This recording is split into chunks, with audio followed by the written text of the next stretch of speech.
नमस्कार, जनहित में आप सभी का स्वागत है। मैं हूं आपके साथ गरिमा वाजपेयी। आज बात करेंगे छात्रा के आंसू मांग रहे इंसाफ, पुलिस और शासन पर सवाल।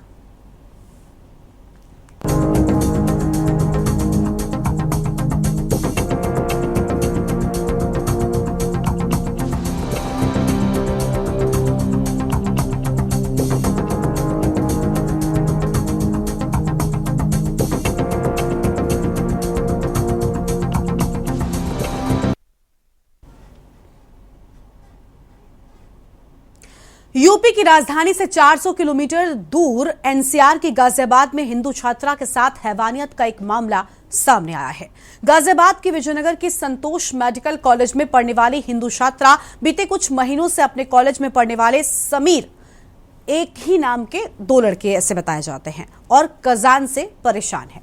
आरोपी उसे देखकर कभी उसके गाल खींचते हैं तो कभी आगे पीछे गलत जगहों पर बैट टच करते हैं, कभी उसकी फोटो चोरी छिपे खींच लेते हैं। छात्रा का आरोप है कि इसका विरोध करने पर भी वो नहीं माने। पीड़िता ने दरिंदगी कॉलेज में ही पढ़ने वाले अपनी बुआ के बेटे को बताई। बुआ के बेटे ने लड़कों को उससे दूर रहने की हिदायत देते हुए जमकर फटकारा, लेकिन हैवानों ने 28 अप्रैल को अपने साथियों के साथ मिलकर कॉलेज से छुट्टी होने के बाद हॉकी और डंडों से बुरी तरह से लड़की के बुआ के बेटे को पीटा है, जिसके बाद अस्पताल में उसे भर्ती कराना पड़ा। लड़की जब शिकायत लेकर थाने गई तो उसे 4 घंटे तक टहलाया जाता रहा।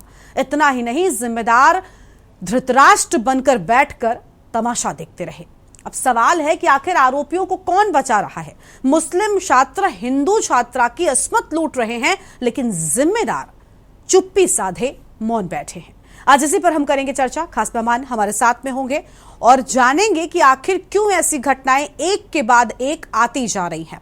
इस घटना के बाद कई सारे सवाल उठ रहे हैं कि आखिर एफआईआर के बाद भी आरोपी अब तक गिरफ्तार क्यों नहीं हुए। यह अपने आप में एक बड़ा सवाल है। पुलिस ने एफआईआर दर्ज करने में आखिर 4 घंटे क्यों लगाए? क्यों एफआईआर दर्ज करने के लिए पीड़िता को टहलाया जाता रहा? पीड़िता को आखिर क्यों धमकाया जाता रहा? विजयनगर थाना, पूरा का पूरा थाना इस घटना के बाद सवालों के घेरे में है। किसके दबाव में आरोपियों को बचा रही है पुलिस? ये अपने आप में एक बड़ा सवाल है। आरोपी समीर और कजान को पुलिस भला क्यों बचा रही है? क्या है इसके पीछे की असल वजह? इस पर हम करेंगे चर्चा। हिंदू छात्रा से 20 दिन तक छेड़खानी होती रही। कभी उसके साथ बैट टच होता तो कभी उसकी फोटोज क्लिक कर ली जाती। लड़की इतनी ज्यादा परेशान हो गई कि लड़की ने उसी कॉलेज में पढ़ने वाले अपने बुआ के बेटे यानी भाई को, जो रिश्ते में उसका भाई लगता था, जब पूरी घटना का जिक्र किया तो भाई ने लड़कों को दूर रहने की हिदायत दी। लेकिन लड़कों के हौसले इतने बुलंद थे कि लड़कों ने लड़की के भाई की जमकर पिटाई कर दी। लेकिन हद तो तब हो गई जब इस पूरे मामले को थाने तक ले जाया गया। लेकिन थाने में 4 घंटे लगा दिए गए एफआईआर दर्ज करने में। पीड़िता को टहलाया गया और पीड़िता पर लगातार दबाव बनाया गया। लेकिन इन सब के बाद आखिर ये सवाल कि किसके दबाव में आरोपियों को पुलिस बचा रही है? आरोपी समीर कजान को पुलिस भला क्यों बचा रही है? क्या इसके पीछे की असल वजह है? ये अपने आप में बड़े सवाल हैं।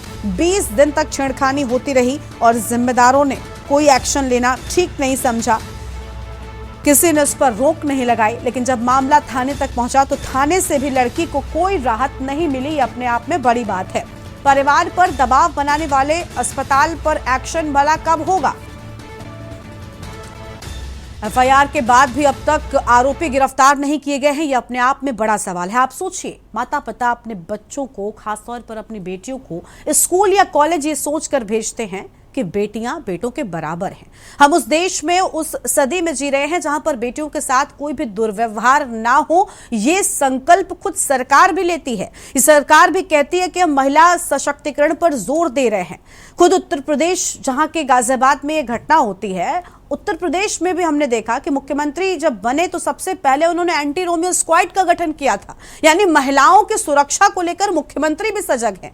लेकिन आखिर फिर एक थाने के कुछ सिपाही या पुलिसकर्मी इतना क्यों भ्रष्ट हो गए कि दुष्कर्म के आरोपियों को या जो इस तरीके की घटनाएं करते हैं उनको बचाने में लग जाते हैं? इस घटना में छेड़खानी हुई है, लेकिन ऐसे कई मामले दुष्कर्म के भी सामने आते हैं जहां पर ऐसा ही घटनाक्रम देखने को मिलता है, और जिसके बाद सवाल उठते हैं कि आखिर क्यों थानों की पुलिस इस दर्द को नहीं समझती।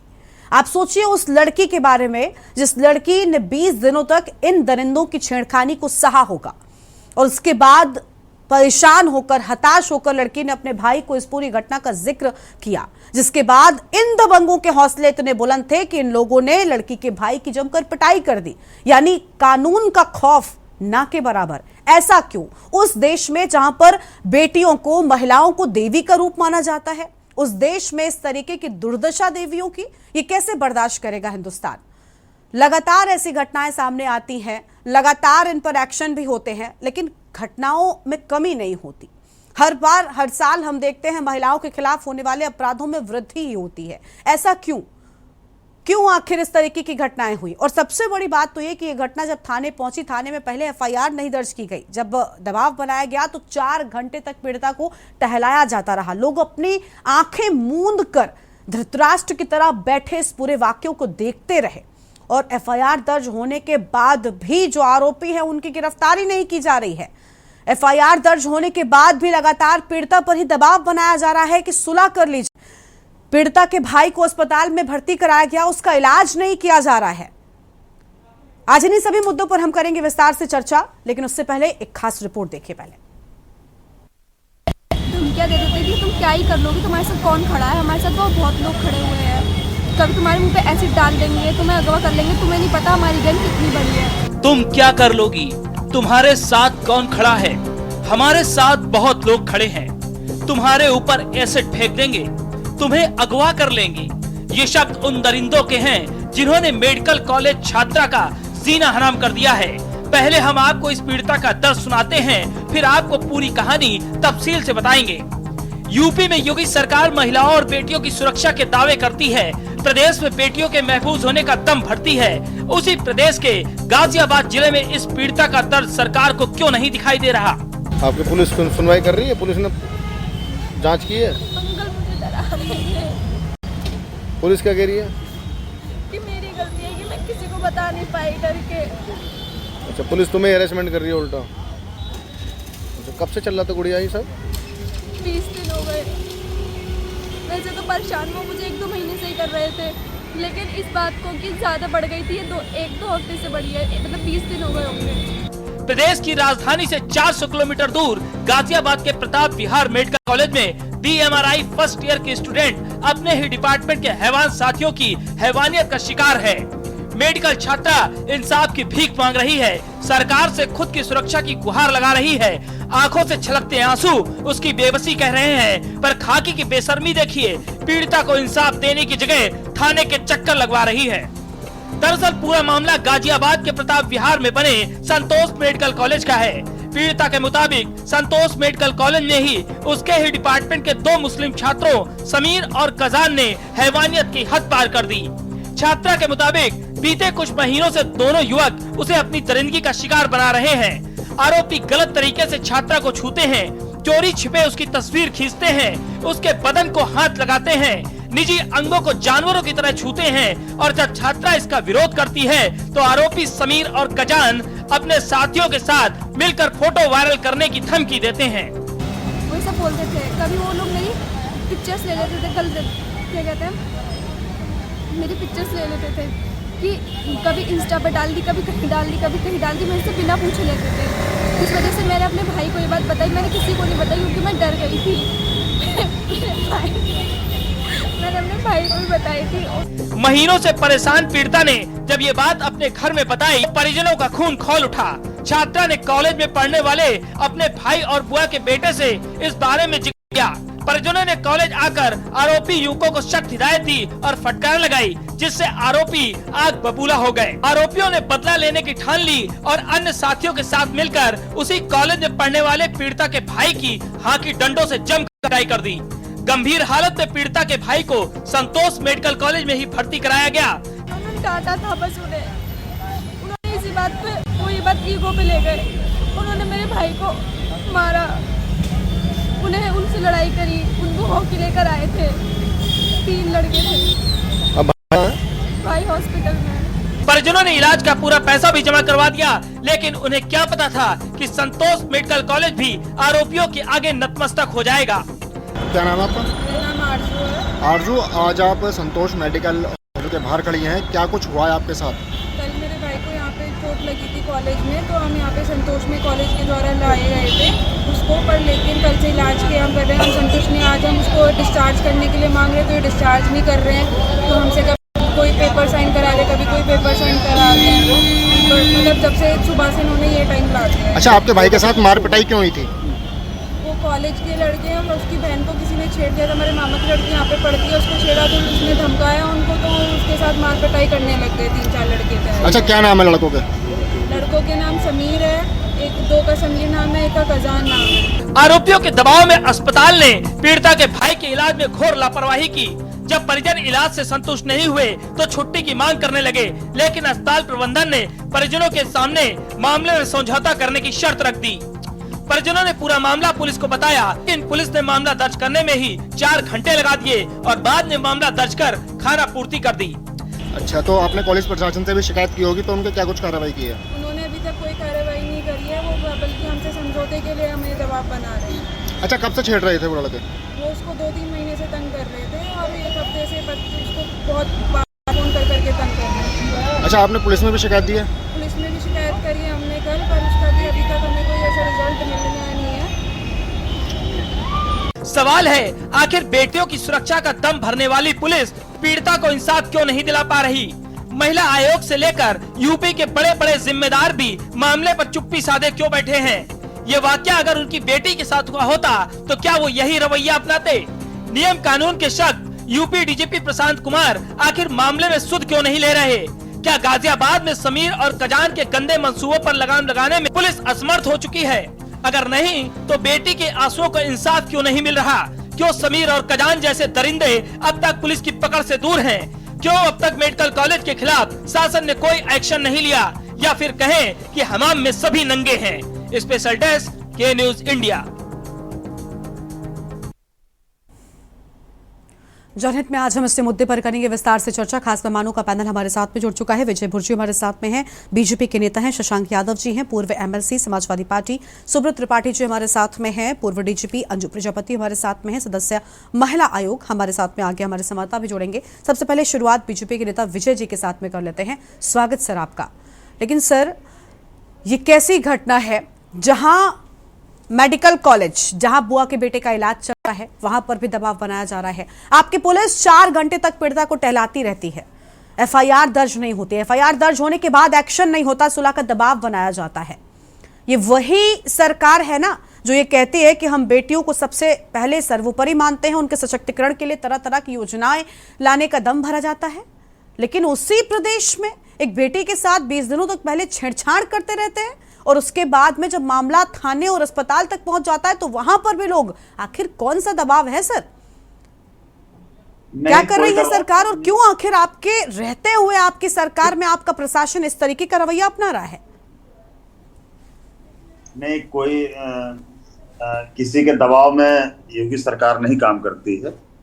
और जहां तक रही पुलिस की बात, तो ये निश्चित रूप से इसका संज्ञान लिया जाएगा। हमारी बहन जिसके लिए महिला आयोग बना हुआ है, महिला आयोग की सदस्य बैठी हुई, वो निश्चित रूप से मेरा आग्रह है उनसे कि इसमें सर, क्या आपने हमारी रिपोर्ट देखी? विजय जी, क्या आपने हमारी रिपोर्ट देखी? आपने सुना पीड़िता किस तरीके से बिलक बिलक कर रो रही थी? वो परेशान थी, उसने हार कर अपने भाई को इस पूरे घटना के बारे में बताया। उसके भाई की पिटाई कर दी गई। सवाल ये नहीं है कि आप क्या एक्शन लेंगे, सवाल ये है सर कि आखिर ऐसी घटनाएं होती क्यों हैं? हम जब भी ऐसी घटनाएं होती हैं, चर्चा करते, प्रवक्ताओं की ओर से आश्वासन मिलता है कि हम एक्शन लेंगे।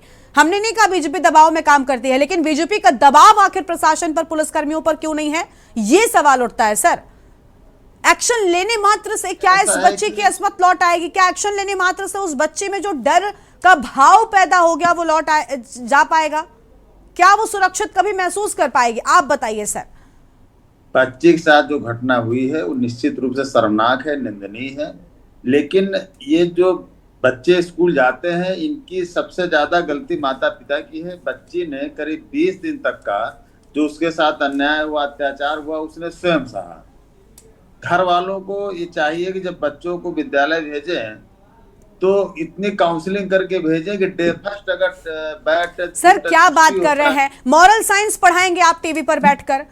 मॉरल साइंस पढ़ाएंगे आप? नहीं, कौन से माता पिता जो अपने आप कह बच्चों रही को हैं, ये देखिए, समझाते हैं कि हमें समस्या मत बताइएगा? हम सभी जानते हैं, बहुत से माता पिता को इतना पता भी नहीं होता सर।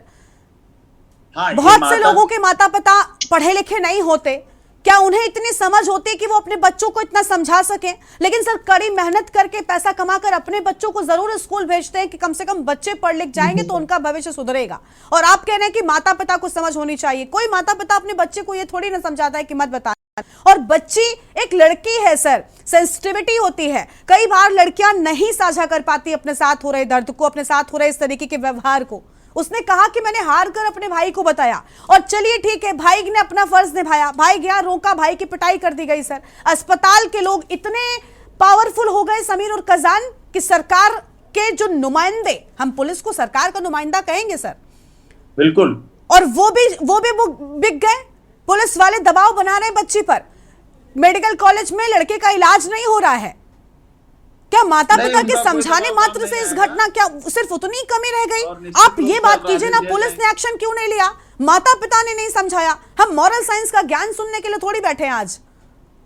नहीं देखिए, इसमें इस मॉरल साइंस का ज्ञान आपको देना पड़ेगा, इसलिए कि जो बच्चे विद्यालय जाते हैं तो अगर गार्जियन अपने बच्चों को समय नहीं देंगे, उनको बताएंगे नहीं इस बच्ची की। Sir please Vijay ji please, मैं नहीं बोलने दूंगी आपको। आप बार बार वही चीज पर आए। हम मॉरल साइंस का ज्ञान बिल्कुल ले लेंगे, बच्चों को समझाएंगे, लेकिन ये वक्त नहीं है अभी फिलहाल इस घटना में मॉरल साइंस की बातें करने का। ये वक्त है ये सवाल करने का कि आखिर एक्शन क्यों नहीं हुआ। उस पर बोलिए ना आप। आपकी पुलिस क्यों नहीं एक्शन लेती है? 4 घंटे लगते हैं FIR लिखने में, इस पर आपके पास 2 शब्द नहीं है सर। आप बच गए हैं। मैंने कहा कि हमारी बहन जो राज्य महिला आयोग की बैठी हुई हैं, उनसे मैंने इस आपके चैनल के माध्यम से मैं निवेदन कर रहा हूं कि वो इस घटना का स्वतः संज्ञान लें और इसमें कारण बताओ नोटिस इशू करें, और जो जिम्मेदार अधिकारी हैं उनके खिलाफ जो है कार्रवाई के लिए सरकार। बहुत अच्छी बात सर। मुझे लगता है इतना कह देने से आपकी जिम्मेदारी, अगर हमारे या आपके घर में, मैं अपनी बात कर रही हूं, अगर किसी भी महिला, किसी भी बहन बेटी के साथ में उस तरीके की हरकत हो जाए तो हमें और आपको कैसा महसूस होगा सर? मैं क्योंकि एक लड़की हूं इसलिए उस दर्द को बहुत अच्छे से समझ सकती हूं। ये बहुत ही शर्मनाक है। और सर ये रवैया,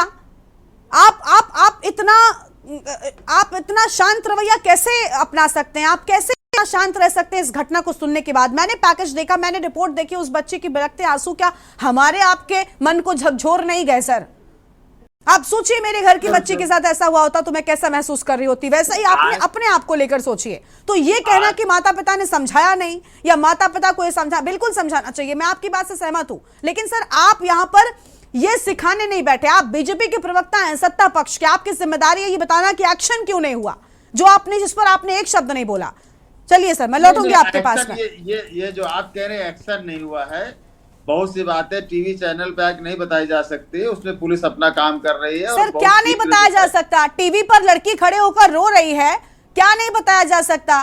क्या बात कर रहे हैं सर आप?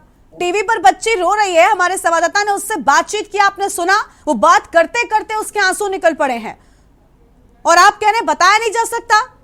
आप खुद इस बात को स्वीकार करें कि ये सारी चीजें टीवी पर नहीं बताई जा सकती, और आप ये कह रहे हैं कि बच्चे को तुरंत माता पिता से बताना चाहिए था। आप सोचिए, इसी चीज से आप लाइव उदाहरण भी दे रहे हैं। आप सोचिए कि कैसे आखिर बच्चियां इतनी आसानी से बता दें। ठीक है, लौटेंगे सर। और मेहमान हमारे साथ में शशांक यादव जी का रुख कर लेते हैं, पूर्व MLC समाजवादी पार्टी की ओर से। बहुत स्वागत सर, आपका आवाज मिल रही है। शशांक जी, महिलाओं के साथ लगातार साल दर साल हम देखते हैं जो अपराधों का आंकड़ा है वो बढ़ता है, लेकिन विजय जी कह रहे हैं कि माता पिता को समझाना चाहिए। ठीक बात कह रहे हैं, मैं उससे अलग राय नहीं रखती हूं, लेकिन सर क्या ये वक्त है, अरे सत्ता पक्ष के प्रवक्ता की जिम्मेदारी बनती है बताने का कि आखिर एक्शन क्यों नहीं हुआ? गर्मा जी, आवाज आ रही है? हाँ जी, बोलिए सर।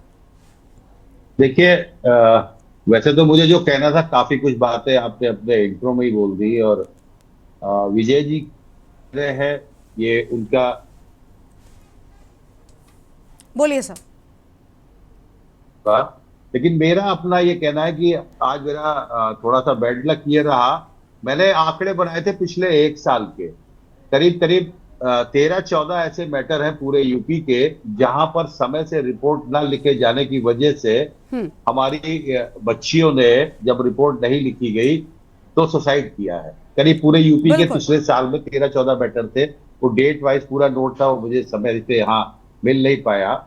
मेरा आपसे इतना ही निवेदन है इस विषय पर कि अगर आप एक महिला होने के नाते, मीडिया को हटा दीजिए, सब चीज हटा दीजिए, जो आपने प्रश्न उठाया कि एक महिला होने के नाते, तो जो हमारा कंसेप्ट था जब समाजवादी पार्टी की सरकार में 1090 के कंसेप्ट को हम लेके आए थे कि जितना प्रॉम्प्ट एक्शन होगा, पूर्व डीजीसी महोदय भी बैठे हुए हैं, वो शायद मेरी बात से सहमत होंगे कि जितना प्रॉम्प्ट एक्शन सुनवाई का होगा उतनी ही ज्यादा अपराध पर रोक लगती है। एक उदाहरण है कि ये जब से 100 डायल 100 शुरू हुआ तो आप देख ले, पिछले 13-14 से स्टार्ट हुई थी, तब से रोड होल्ड अप में एक बहुत बड़ी कमी आई है। वही तरीका है अब योगी सरकार भी कह रही है कि भाई अखिलेश जी की सरकार में 20 मिनट लगता था, हम इसको 10 मिनट में पहुंचाएंगे। तो ओवरऑल पुलिसिंग सबसे इम्पोर्टेंट है। महिलाओं के केस में ये वही हमेशा चीज ठीक नहीं हो पा रही है, शायद यही वजह है कि अपराधों पर लगाम नहीं लग पा रही। मैं एक लास्ट बात कह दूं अपने, कि महिलाओं के केस में पुलिस को ज्यादा संवेदनशील होना पड़ेगा।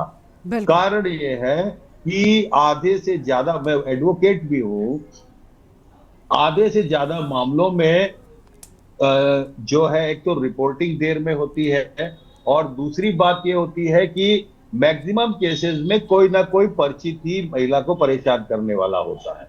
इन दोनों ही स्थिति में महिला की स्थिति बड़ी विचित्र सी हो जाती है कंप्लेंट करने की। तो ऐसे में जैसे ही रिपोर्ट हो, अगर तुरंत एक्शन हो, तो जो बाकी पीड़िता है उनको भी हौसला आएगा। सर एक्शन तो बहुत दूर की बात है, ताजा घटना में हमने देखा कि एक्शन तो बहुत दूर की बात है, उल्टा पीड़िता पर ही दबाव बनाया जा रहा है। न सिर्फ थाने में, न सिर्फ थाने के भीतर ये सब कुछ हो रहा है, बल्कि जिस अस्पताल में उस लड़की का भाई एडमिट है, उसे डिस्चार्ज नहीं कर रहे हैं। आप सोचिए, उनके परिजनों को परेशान किया जा रहा है। ये समीर और कजान इतने ताकतवर हो गए कि इनके सामने सत्ता पक्ष की पुलिस हमारी नतमस्तक है, पीड़िता पर दबाव बना रही है। अब इसको तो विजय भाई बेहतर बताएंगे, लेकिन मैं इतना जानता हूं, संतोष मेडिकल कॉलेज एक बहुत ही पावरफुल लॉबी का कॉलेज है। पहले वो बीएसपी के लोग नजदीक हुआ करते थे, अब अन्ना डीएमके के नजदीक है, और काफी हद तक वो इस समय जो चल रही है बातचीत, उसमें भी उन लोग की भूमिका है जो एनडीए में वापस लाने की। तो ये बड़े लोग हैं, बड़े लोग के वो भी अपने कॉलेज के प्रशासन की प्रतिष्ठा के चक्कर में। लेकिन सर देखिए, जिस तरीके से परिजनों ने कहा है, हमने खुद अपने रिपोर्ट में उनकी बाइट सुनाई है, वाकई तस्वीरों में नजर आ रहा है कि किस तरीके से उन्हें परेशान किया जा रहा है। इस पर हम और विस्तार से करेंगे चर्चा। सुव्रत त्रिपाठी जो हमारे साथ में लगातार बने हुए पूर्व डीजीपी हैं, उनसे भी जानेंगे उनकी राय, लेकिन उससे पहले एक छोटे से ब्रेक के लिए यहाँ पर रुकते हैं, जल्द लौटेंगे। आप देख रहे हैं के न्यूज, खबरों का सारथी।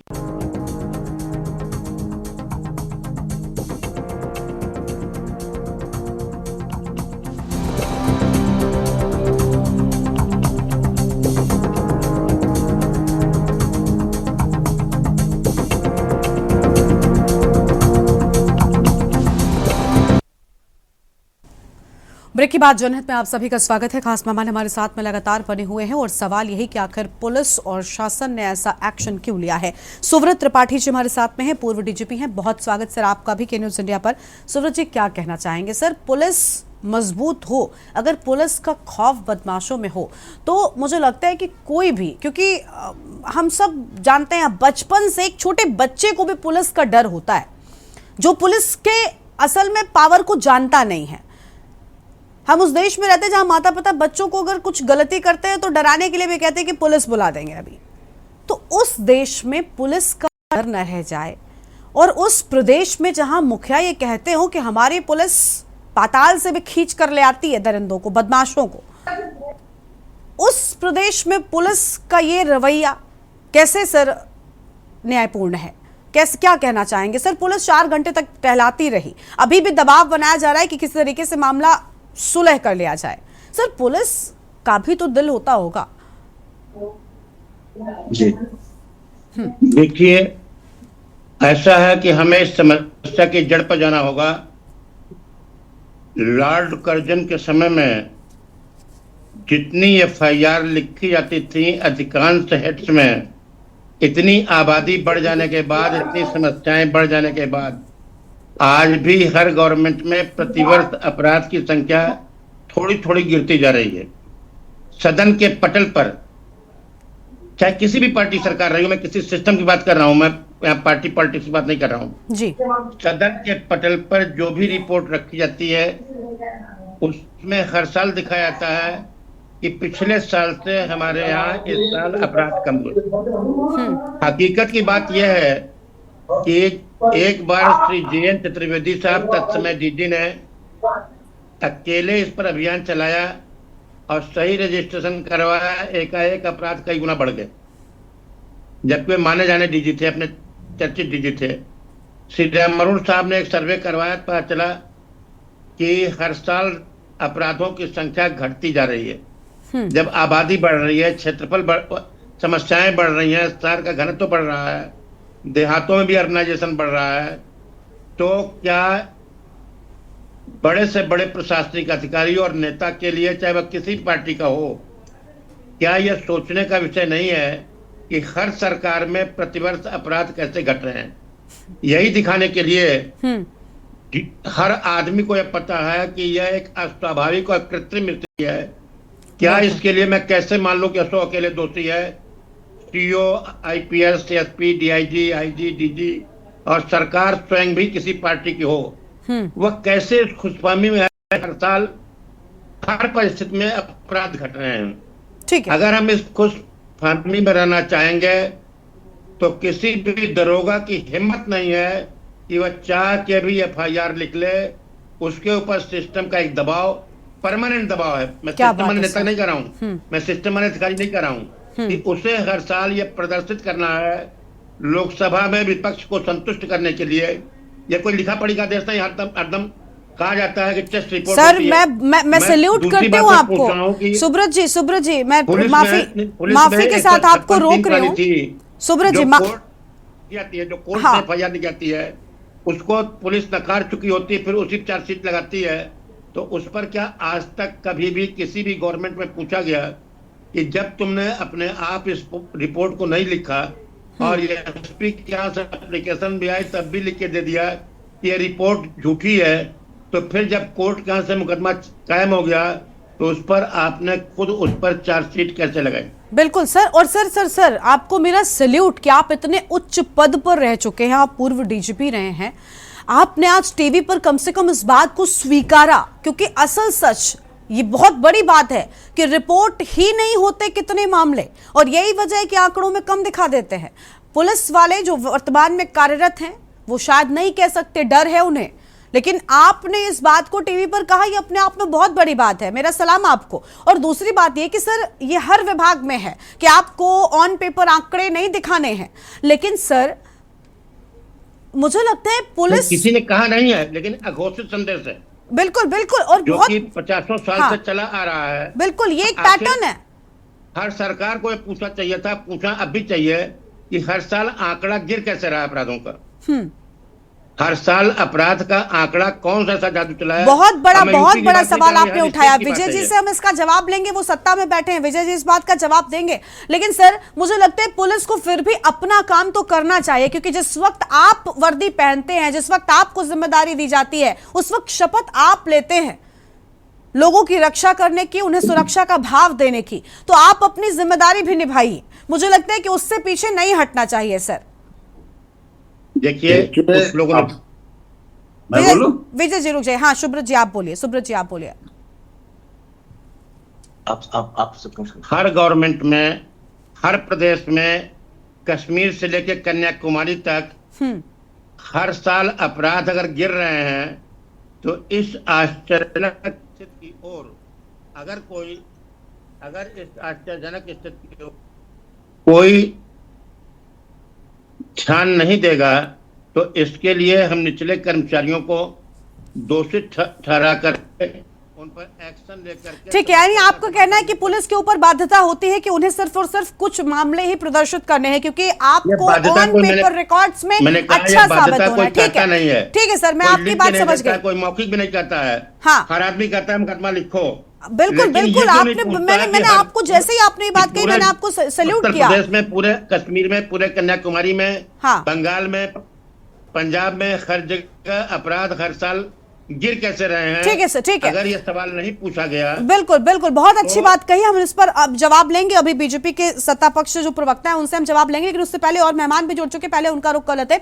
अंजू प्रजापति जी हमारे साथ में है, सदस्य हैं महिला आयोग की ओर से। अंजू जी, बहुत स्वागत है आपका के न्यूज इंडिया पर। अंजू जी, क्या कहना चाहेंगे? इस तरीके की घटनाएं लगातार बढ़ रही हैं, एक नया एंगल सुब्रत त्रिपाठी जी ने यहाँ पर निकाला है और बड़ी अच्छी बात कह दी। हालांकि जानते ये बात हम सब हैं, क्योंकि हर विभाग में ये एक पैटर्न चलता है कि आपको ऑन पेपर रिकॉर्ड्स दिखाने ही नहीं, आपको दिखाना ही नहीं कि प्रदेश में इतना अपराध हो रहा है, आपके ऊपर एक पाबंदी है। उसके बाद हम पुलिस वालों से सवाल किस मुंह से कर लें कि आपने मुकदमा नहीं लिखा, क्योंकि आपको तो पेश करनी है रिपोर्ट। अब सत्ता पक्ष तो इसके जिम्मेदार है मैडम, और सत्ता पक्ष कह रही है कि हम पुलिस पर एक्शन लेंगे। आप कैसे एक्शन लेंगे? दाल में ही सब, पूरी दाल ही काली है। अंजू जी। नहीं, जैसे कि अभी सर ने कहा, हर डिपार्टमेंट में कुछ ना कुछ कमियां होती हैं। हाँ। पुलिस विभाग में ये सत्ता किसी की रही हो, आज है या पहले रही हो, आने वाले समय में, लेकिन जहां पर भी जो दोषी अधिकारी होते हैं, चाहे वो पुलिस डिपार्टमेंट के हो, उनको सजा मिलनी चाहिए और सजा मिलती भी है। लेकिन ये कि कई बार देरी हो जाती है, लेकिन देरी नहीं होती। जैसा इस बच्ची के साथ इतना अन्याय हुआ है, मुझे आश्चर्य हो रहा है, क्योंकि आयोग के संज्ञान में अभी तक ये नहीं आया था और मैंने ये विषय अभी आपके बात होने के पहले ही मैंने स्वतः संज्ञान के लिए आयोग में भेज भी दिया है। इसका आयोग के द्वारा स्वतः संज्ञान लिया जाए कि अभी तक इस पर एक्शन क्यों नहीं हुआ है, और वहां पर जो भी पुलिस के बड़े अधिकारी हैं उनके संज्ञान में आना चाहिए था, और संबंधित जो भी एसएचओ है पहले तो उसके खिलाफ कार्रवाई होनी चाहिए कि बच्ची इतनी ज्यादा प्रताड़ित हो रही है। अभी विजय जी को आप सुन रही होंगी, बीजेपी के नेता वो कह रहे हैं कि माता पिता को समझाना चाहिए। क्या ऐसे संवेदनशील मौके पर ये कहना कि माता पिता की जिम्मेदारी है, बच्चे माता पिता से अपने दर्द को, अपनी बातों को साझा करें? ठीक है, 20 दिन तक बच्ची सहती रही, पहले भी दिन कहती, तो मुझे लगता है पुलिस का रवैया तो वही रहता ना। नहीं, ठीक बात है। इस प्रकरण में जैसा कि विजय जी ने कहा, कहीं ना कहीं पेरेंट्स की जिम्मेदारी हमारी होती है, बट इस मुद्दे पे हमें ये उसकी प्लेटफॉर्म नहीं है बात कहने का। एग्जैक्टली। ये बात उनकी सही है, लेकिन प्लेटफॉर्म नहीं सही है कि हम इस समय हम ये सीख दें। डेफिनेटली हमारी भी जिम्मेदारी है और समाज की जिम्मेदारी है। और मैम, कई माता पिता को तो ये सब कुछ पता भी नहीं होता। माता पिता, वरना अमूमन हर माता पिता अपने बच्चों को यही कहकर भेजते हैं कि कोई भी बात हो तो हमसे जरूर बताइएगा, हमें साझा कीजिएगा। कोई भी माता पिता ऐसा नहीं करते, हमारे माता पिता भी हमें ये बात कहते हैं। लेकिन कई बार माता पिता, अब सोचिए ना, इस मामले में चलिए 20 दिन बाद ही सही उसने अपने भाई को बताया, तब क्या हुआ? भाई की पिटाई कर दी गई, मैडम भाई को स्कूल अस्पताल से डिस्चार्ज नहीं कर रहे हैं। आप समझिए कितने लोगों को परेशान किया जा रहा है। हमने एक रिपोर्ट दिखाई, बच्ची बात करते करते रो देती है। उस दर्द को समझिए। उसकी बुआ का बेटा, जो उसका भाई था रिश्तेदार, वो पीटा जाता है, उसके परिजन परेशान हैं, लेकिन समीर और कजान पर कोई भी एक्शन नहीं है, गिरफ्तारी नहीं है, क्योंकि पुलिस पर क्या दबाव है? पुलिस सुलह का ही दबाव बना रही है। तो मैडम, ऐसे में तो पूरे के पूरे प्रशासन पर ही सवाल उठ रहे हैं। फिर दावे किस तरीके से महिलाओं की सुरक्षा के आप कर देते हैं, ये अपने आप में बड़ी बात है। चलिए मैम, लौटेंगे आपके पास में, हमारे संवाददाता भी हैं, मैम आते हैं आपके पास में। जयवीर मावी हमारे साथ में गाजियाबाद से हैं। जयवीर, कुछ एक्शन हुआ क्या अब तक पूरे मामले में? क्योंकि जिस तरीके की दरिंदगी की गई है, 20 दिनों तक बच्ची से छेड़छाड़ होती रही, उसके भाई की पिटाई कर दी गई, क्या उसके भाई को अब तक डिस्चार्ज किया जा सका है? क्या अपडेट है आपके पास में? देखिए गरिमा, मैं आपको बता दूं कि अभी तक इस मामले में पुलिस की तरफ से कोई बहुत बड़ी कार्रवाई नहीं की गई। हाँ, अगर हम सूत्रों की बात करें तो पुलिस ने इस मामले पर अब दूसरा एंगल देना शुरू कर दिया है। पुलिस के अधिकारी जो थाना प्रभारी हैं, उनका कहना है कि जो पीड़ित छात्रा है वो, जो आरोपी है वो आपस में दोस्त थे, और दोस्ती के बीच में ही जब उसके भाई को पता लगा तब ये विवाद हुआ। तो कहीं ना कहीं पुलिस अब इस मामले को दूसरा रूप देना चाहती है। पुलिस छेड़छाड़ की घटना से ही इनकार करती हुई नजर आ रही है। वहीं धाराओं की बात करें तो धाराओं में जिस तरह से पुलिस ने खेल किया है, वो एफआईआर की कॉपी आपके सामने हो, आप देख सकते हैं कि इतनी गंभीर धाराओं में जो मुकदमा दर्ज होना चाहिए था, वो गंभीर धाराओं में मुकदमा दर्ज नहीं कर साधारण धाराओं में मुकदमा दर्ज किया। जो पीड़िता है वो जब थाना प्रभारी के पास पहुंची, रोकर अपनी पुकार जो गुहार थी वो बता रही थी, लगभग 2 महीने से उसके साथ छेड़छाड़ हो रही थी, उसके गाल पीटे जा रहे थे, उसके प्राइवेट पार्टों को छुआ जा रहा था, उसको बेड टच किया जा रहा था, उसको तेजाब फेंकने की धमकी दी जा रही थी, और बताने पर जब उसने अपनी बुआ के बेटे को बताया तो उसके साथ मारपीट की गई। आपको बता दें कि यहाँ पर थाना प्रभारी की जो भूमिका है वो कहीं अच्छी नहीं रही है। लगभग 3 घंटे बाद जब एसीपी के सामने, यानी कि वरिष्ठ अधिकारी हैं उनके संज्ञान में मामला है, उन अधिकारियों से बातचीत की गई, उसके बाद इस पीड़िता की शिकायत। ठीक है, कहीं आप समझ सकते हैं कि महिला के साथ छेड़छाड़ जैसे गंभीर अपराध में 3 घंटे बाद यदि थाना प्रभारी शिकायत अधिकारियों के कहने के बाद लेता तो कहीं ना कहीं ये बहुत गंभीर विषय है। और जांच अधिकारियों की बात करें तो जिस तरह अधिकारियों ने उसके साथ लापरवाही के, वही जो कॉलेज प्रबंधन है उसने भी उनके साथ कम दुर्व्यवहार नहीं किया है। जो छात्र घायल था उसको बिल्कुल सभी जगहों पर इस पूरे मामले में हम देख रहे हैं कि लापरवाही जो है वो बढ़ती गई है। अपने आप में बहुत बड़ी बात है कि आखिर सभी लोग इस तरीके का रवैया कैसे अपना सकते हैं। लौटेंगे आपके पास में विजय बुर्जी जी का एक बार फिर से रुक लेते। विजय जी, आपने सुना होगा सुब्रत जी ने बहुत अच्छी बातें कही, कुछ कहना चाहेंगे सर?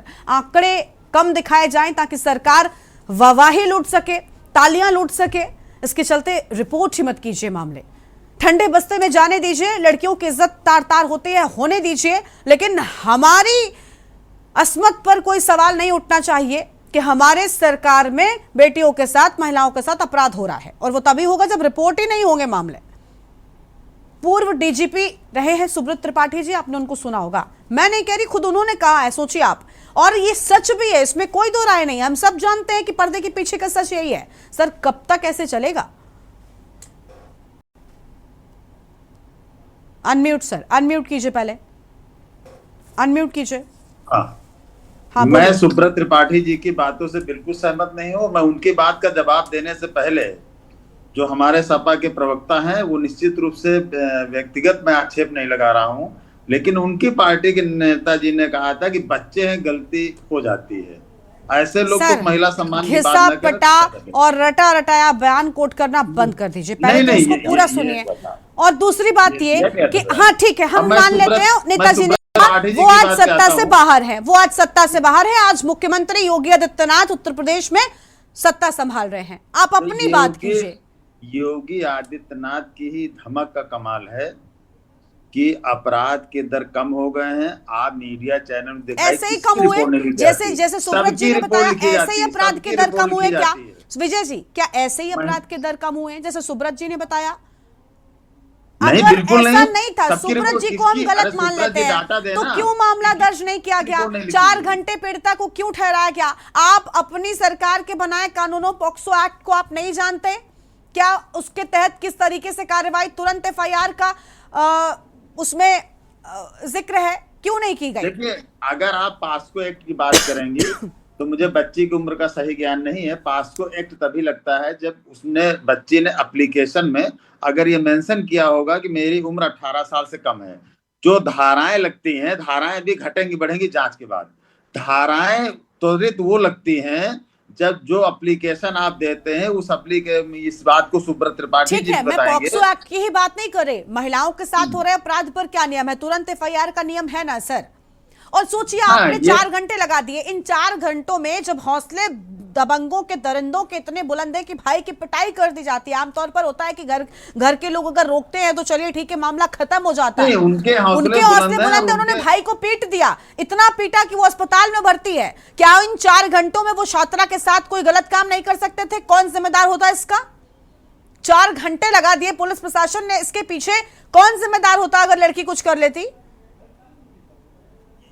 सरकार है, और जो भी 4 घंटे देरी से रिपोर्ट दर्ज हुई उसके लिए जो लोग हैं उसके लिए निश्चित रूप से कार्रवाई की। हमारी जो महिला आयोग की बहन है उन्होंने कहा भी है। सर सारी जिम्मेदारी महिला आयोग की बहन की हो गई तो सरकार को किस लिए बिठाया गया है? सरकार क्यों तालियां बटोरती है ये कहकर कि हमारी सरकार में महिलाएं सुरक्षित हैं, इस तरीके से सुरक्षित है, इस तरीके से आंकड़े कम हो रहे हैं? सुब्रत जी ने बहुत बुलंदी के साथ उन्होंने बहुत अच्छी बात रखी। आज टीवी पर बैठकर ये बातें बोलने के लिए भी जिगरा चाहिए सर, और उनको स्वीकार करने के लिए भी एक जिगरा चाहिए जो आप नहीं दिखा पा रहे हैं। ठीक है, लौटेंगे आपके पास में। प्रबल गुप्ता हमारे साथ में है, बजरंग दल के संयोजक हैं। स्वागत सर आपका। प्रबल जी, क्या कहना चाहेंगे? एक हिंदू छात्रा, मुस्लिम 2 से 3 छात्र हैं जो उसके साथ बदतमीजी करते रहते हैं, 20 दिनों तक ये वाकया चलता रहता है। भाई से जब जिक्र होता है तो भाई की भी पिटाई कर देते हैं। अब उसके बाद न पुलिस सपोर्ट कर रही है, न अस्पताल जहां पर भाई एडमिट है वहां से उसे डिस्चार्ज किया जा रहा है, सब मिले हुए हैं। क्या समीर और कजान इतने ताकतवर हो गए कि सत्ता पक्ष की पुलिस उनके आगे नतमस्तक हो गई? सभी को जय श्री राम। इस पैनल पे बड़े दुखद रूप से मैं इस बात को स्पष्ट करना चाहूंगा कि देश में ये पहली घटना नहीं है जो इस प्रकार से अंजाम ले रही है। आम तौर पर आने वाले हर गली पूछे मोहल्ले में एक ऐसा संज्ञान में मामला हमारे जरूर आता है और डेली बेसिस पे ऐसे कुछ ना कुछ मामले लगातार निरंतर बेसिस पे आ रहे हैं। इसका एक कड़ा शासन लगाया जाना चाहिए। अभी हमने हाल ही में कश्मीर का भी देख लिया, जहां पर धर्म को चेक कर कर गोली मारी गई। हमारी हिंदू बहन बेटियों के पतियों को सरेआम 20,000 काट दिया गया। और ये सिर्फ कश्मीर का मामला नहीं है, ये आजकल उत्तर प्रदेश के हर घर, हर कॉलोनी, हर घर में कहीं ना कहीं एक ऐसी घटना सुनने को मिलती है। ठीक है, लेकिन सर आपको टोक रहे हो, प्रबल जी आपको टोक रहे हो, एक थोड़ा सवाल सुनते जाइए। सवाल ये भी कि बजरंग दल तो बीजेपी के साथ रहता है, हमेशा हमने देखा है कि समर्थन में ही अमूमन देखने को मिलता है। सर सत्ता पक्ष ने क्या किया? सर पुलिस रिपोर्ट नहीं दर्ज कर रही, सत्ता पक्ष के प्रवक्ता बैठे हैं, वो कह रहे हैं कि माता पिता को समझाना चाहिए था। आप सोचिए ना, क्या कर रही है सत्ता पक्ष की पुलिस? आज तो सब कुछ आपके हाथों में है, क्यों एक्शन नहीं हो रहा है? नहीं, ये वो जो सत्ता पक्ष में इस तरह के लोग बैठे हैं, वो कायर हिंदू का अपना परिचय अच्छे से देना जान रहे हैं और वो अपना काम बड़े अच्छे से कर रहे हैं। क्योंकि जो इस तरह की चीजों को सपोर्ट कर रहे हैं और इस तरह की चीजों को आगे लेके आ रहे हैं, वो महज सिर्फ कायर हिंदू ही हो सकता है। तो बजरंग दल का आयाम इसको बड़ी सख्ती से इस पर कार्रवाई करेगा, चाहे वो अपनी पक्ष की सत्ता हो चाहे विपक्ष की सत्ता हो। जहाँ हिंदू की बात आएगी, बहन बेटियों पर बात आएगी, उस पर हम बिना निसंकोच आगे बढ़ेंगे और मजबूत कार्रवाई करने में बजरंग दल सक्षम था और सक्षम है, और इस पर कड़ी से कड़ी कार्रवाई होगी। गाजियाबाद के अंदर ये कोई पहला संज्ञान में मामला नहीं है बजरंग दल के। ठीक है, बिल्कुल। लेकिन सर सहमत है इस बात से कि अगर पुलिस ने सही समय पर और सही तरीके का एक्शन लिया होता तो आज ये आरोपी जेल के भीतर होते? बिल्कुल होते। मैंने आपसे वही बताया। तो इस तरह के विपक्ष को गलत धाराओं को, गलत व्यक्तियों को सपोर्ट कर रहे हैं, उनके खिलाफ बजरंग दल कड़े रूप से कानूनी कार्रवाई भी करवाएगा और खुद भी आगे आएगा। ठीक है सर, बहुत शुक्रिया आपका हमारे साथ जुड़ने के लिए। ठीक है, सुब्रत त्रिपाठी जी कुछ कहना चाह रहे हैं, मुझे लगता है। सुब्रत जी बोलिए। जो ये कहा जा रहा है हाँ, कि कहाँ क्या हुआ क्या नहीं हुआ, मैंने कोई डाटा या तथ्य या पार्टी की बात नहीं की थी। मैंने कहा था बिल्कुल ऑल ओवर इंडिया हर स्टेट में हर साल अपराध घट रहे हैं। हो सकता है कहीं मैं वास्तविक कारणों से घट रहा हूँ, मैंने किसी पर आक्षेप नहीं लगाया, ना कोई आरोप लगाया। नहीं, बिल्कुल हम उस बात से सहमत है सर। लेकिन पूरे इंडिया में घट रहे हैं। अगर पूरे इंडिया में घट रहे हैं और आज नहीं घट रहे हैं, जब से देश आजाद नहीं हुआ तब से घट रहे हैं। अंग्रेजी राज के टाइम से आज तक, लॉर्ड कर्जन के टाइम से लेके आज तक लगातार अगर अपराध घट रहे हैं, तो यह एक अप्राकृतिक स्थिति, इसके लिए संपूर्ण दलों को, संपूर्ण अधिकारियों को, कर्मचारियों को और नागरिकों को एक विचार करना होगा इस स्थिति से कैसे। बिल्कुल सर, आपने बहुत अच्छी बात कही। और सर मैंने कहा भी था कि आज आपने कही, बहुत से पुलिसकर्मी हैं जो इस बात को सिर्फ स्वीकार नहीं कर पा रहे, वरना दर्द उनका भी यही है, बस वो स्वीकार नहीं कर पा रहे हैं। हाँ, ये बिल्कुल तथ्यहीन बात है। कोई भी सभ्यता विकसित होती होते सर, ये तथ्यहीन बात नहीं है, ये बिल्कुल तर्कपूर्ण बात है। ये बिल्कुल तर्कपूर्ण बात है। हम और जानते हैं, कभी खुदा न खास्ता, भगवान न करे कि कभी थाने जाना पड़ जाए। क्या भैया होता है, आप एफआईआर लगाने के लिए कितने कर काट सकते हैं, ये सिर्फ वही शख्स जानता है जो थाने गया हो। नहीं, माननीय जी ने तो ऑनलाइन की सुविधा बहुत अच्छी बात, लेकिन पुलिसकर्मी, माननीय जी की पुलिस है जो पाताल से भी अपराधियों को खींच कर ले आती है। समीर और कजान पर क्यों मेहरबानी बरती जा रही है? ये अपराधी नजर नहीं आते आपको?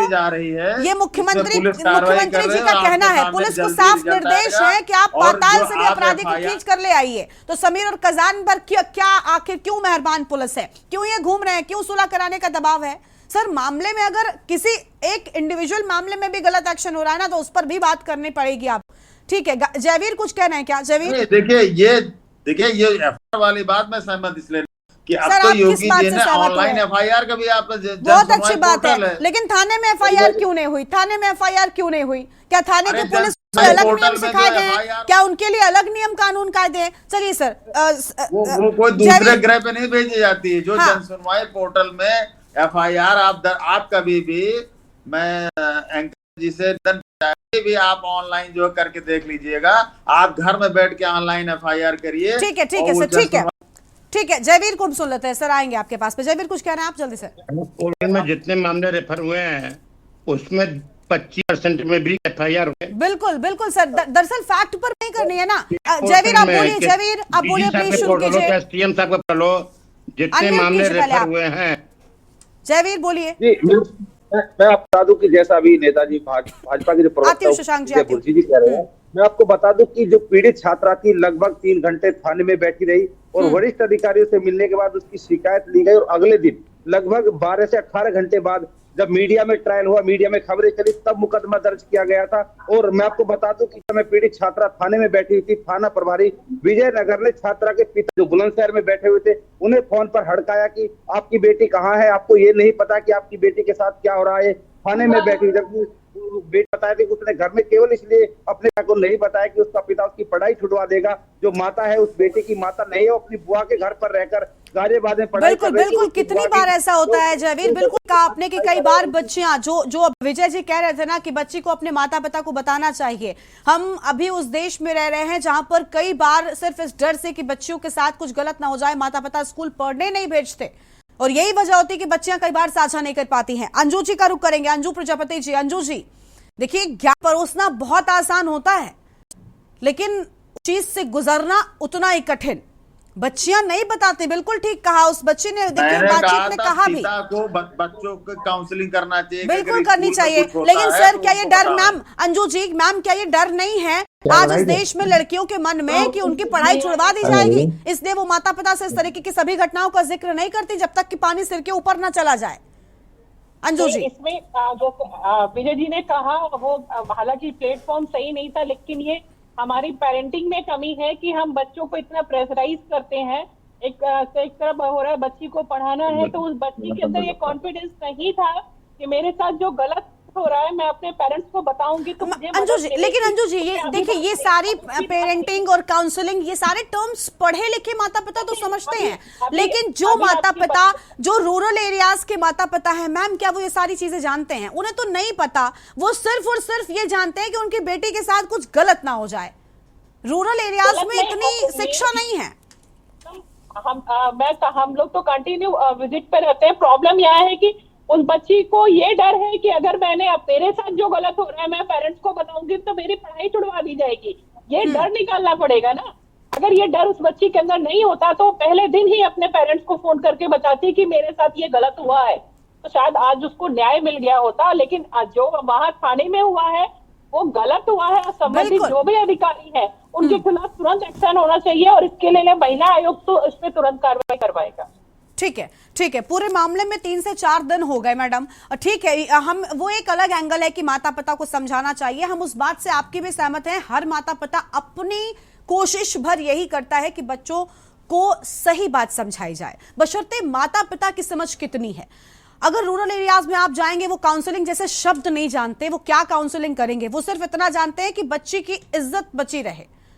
इसी इज्जत के डर से माता पिता नहीं भेजते स्कूल, इसी इज्जत के, वरना कौन माँ बाप ये चाहते हैं कि बच्चियां ना पढ़ें, बेटे ना पढ़ें या बेटियां ना पढ़ें। ठीक है, पूर्व MLC समाजवादी पार्टी से शशांक जी भी है, शशांक जी का रुख कर लेते। शशांक जी, बहुत अहम बात निकल कर आई, DGP साहब ने जो बात कही पूर्व, उनका ये कहना है कि आबादी बढ़ रही है लेकिन आंकड़ों में कई बार हम देखते हैं अपराध घट रहा है। वो इसलिए, और वो ऐसा नहीं कि उन्होंने बीजेपी के लिए कहा, उन्होंने बहुत अच्छे से साफ भी किया कि पूरे देश में इस तरीके के अलग अलग जगहों पर आंकड़े आते हैं, तो सर इस पर रोक लगानी पड़ेगी। आप भी सत्ता में रहे हैं, ये चीज, ये पैटर्न, ये प्रोटोकॉल चलता है, ये हम सब जानते हैं। स्वीकार बहुत बहुत बुलंदी के साथ उन्होंने किया। अनम्यूट कीजिए सर, अनम्यूट कीजिए। पैनल में आप खुद एंकर और हमारी अंजू जी बैठी हुई है, 2 गंभीर महिलाएं बैठी हुई हैं। अभी जयवीर भाई ने एक बड़ी महत्वपूर्ण बात कही थी लेकिन वो कैसे स्लिप हो गई, इसीलिए मैंने बार बार ये उंगली उठा के आपसे समय मांगा था कि आपके संवाददाता जी ने बताया कि थानेदार ने उस लड़की के, एक पैटर्न है पूरे देश में इस समय कि महिला को ही हल्का साबित कर दो। उन्होंने कहा कि थानेदार ने ये कहा कि वो लड़की की दोस्ती थी, वो गड़बड़ाई है, उसके बाद आके उस मैटर को हल्का किया। और दूसरी जो सबसे बड़ी बात है कि एसओ जो है लड़की के फादर को हड़का रहा है कि वहां पर किस तरीके से बात हो रही है। जब आप इन चीजों पे नेल करेंगे कि जो इन ह्यूमन कैरेक्टर है उसका, मैं तो जो आयोग की सदस्य महोदय हैं, मैं चाहूंगा कि इन दो बिंदुओं पे आयोग संज्ञान ले। एक नसीहत बनेगी कि महिलाओं को आप हल्के में नहीं ले सकते कि उन्होंने अरे आराम से कह दिया कि लड़की से दोस्ती थी, मतलब आप उस ऑफेंस को डाइल्यूट कर रहे हैं। उसके बाद किस और हैसियत दोस्ती से भी उसके थी पास सर अगर दोस्ती भी थी तो क्या गलत है? क्या किसी दोस्त नहीं, को यह नहीं, हक मिल क्यों जाता है डायलेक्ट कि कर वो रहे हैं? उसकी आप बिना बेटर मर्जी के को- उसके साथ कुछ भी गलत कर व्हाट सके? एवर इट इज, दोस्ती हो या दुश्मनी हो, आप किसी की मर्जी के खिलाफ उसके साथ कोई भी दुर्व्यवहार नहीं कर सकते हैं। बिल्कुल।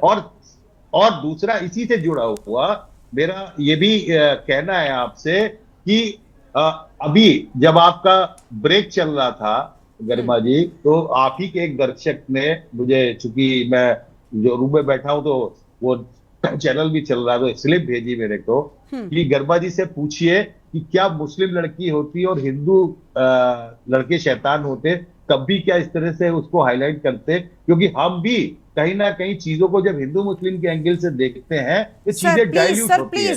मुझे एक लगता है महिला आप का अगर इस सम्मान, डिबेट को रिवाइंड करके देखेंगे, मैंने शायद ही इस पूरे डिबेट में कभी ये कहा होगा कि हिंदू लड़की के साथ में इस तरीके की घटना का जिक्र हुआ। सर, मुस्लिम लड़की हो या हिंदू लड़की हो, महिला या लड़की मेरे लिए सिर्फ एक लड़की है। तो इस तरीके की बातें मुझे लगता है कोई मतलब नहीं बनता है, और ना तो हम इस टाइटल ये का काम भी कोई करते हैं। मतलब नहीं था। हाँ। मैं और कुछ नहीं, मैं आरोप नहीं लगा रहा, ये हाँ, रूटीन की चीज है। हाँ। मैं कह रहा हूं कि लोगों अगर के हम मन अब में कुछ भी आ सीरियस सकता है, एक संजीदा अगर सिविल सोसाइटी के हैं, इस पूरी डिबेट में सुब्रत जी ने बहुत अच्छी बात कही, अंजू जी ने बात कही, लेकिन मेरा एक निवेदन है आपके चैनल के माध्यम से, ऐसो का जो वो व्यवहार है, जो उसने कहा कि उस पर हम एक्शन जरूर, बिल्कुल हम, हमारी यही उम्मीद है कि कम से कम जब सत्ता तक आवाज पहुंचेगी तो उस पर जरूर एक्शन होगा। सर, वक्त की कमी है, हमें अपनी चर्चा को यहीं पर रोकना पड़ रहा है, और बड़े दुख की बात है कि इस तरीके की घटनाएं सामने आती हों और उनके पीछे के जो असल कारण है जब वो निकल कर आते हैं तो वो और ज्यादा हैरान कर जाते हैं। बहुत शुक्रिया आप सभी का हमारे साथ जुड़ने के लिए, अपनी बात रखने के लिए। तो गाजियाबाद से ये जो मामला सामने आया वाकई हैरान कर देने वाला है। आप सोचिए, एक लड़की के साथ 20 दिनों तक अपराध होता रहा, उसके साथ छेड़खानी होती रही, उसके साथ उसकी बिना मर्जी की उसकी तस्वीरें खींची जाती रही, और स्कूल, अस्पताल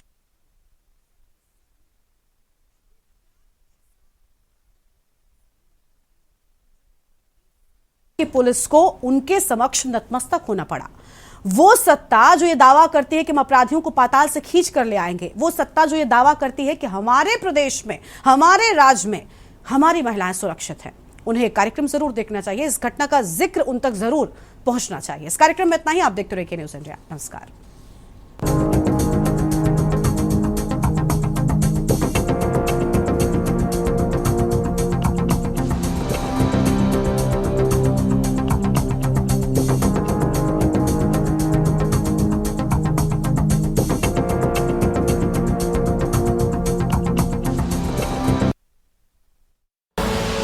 आप देख रहे हैं के न्यूज़, खबरों का